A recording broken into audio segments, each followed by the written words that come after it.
धनुर्वात, tetanus. पहा मित्रांनो, आज आपल्याला रोग पाहायचा आहे धनुर्वात. धनुर्वात हा जो आहे कोणत्या जीवाणू मार्फत होते तर पहा इकडे, तर क्लॉस्ट्रिडियम टिटॅनी नावाच्या जीवाणूमुळे आपल्याला काय होतो, धनुर्वात होतो.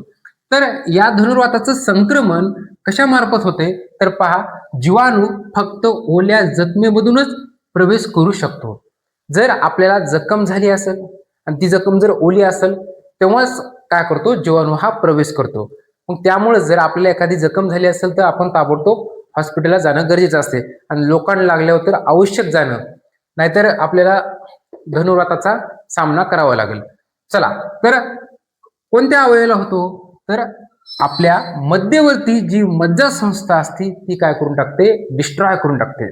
आपल्या मध्यवर्ती मज्जासंस्थेवर धनुर्वाताचा काय होतो, प्रादुर्भाव होतो.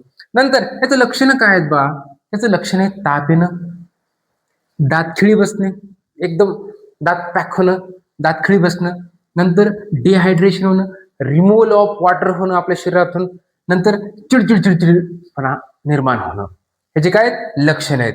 नंतर याचा उपचार काय तर उपचार एक लस दिली जाते DPT नावाची, म्हणजे 3 रोगासाठी एकच लस आहे.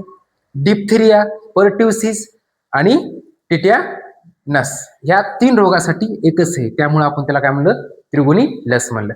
अशा प्रकारचा धनुर्वात म्हणजे टिटॅनस हा रोग पाहिला मित्रांनो. थँक्यू. ह्याच ठिकाणी आपण थांबू.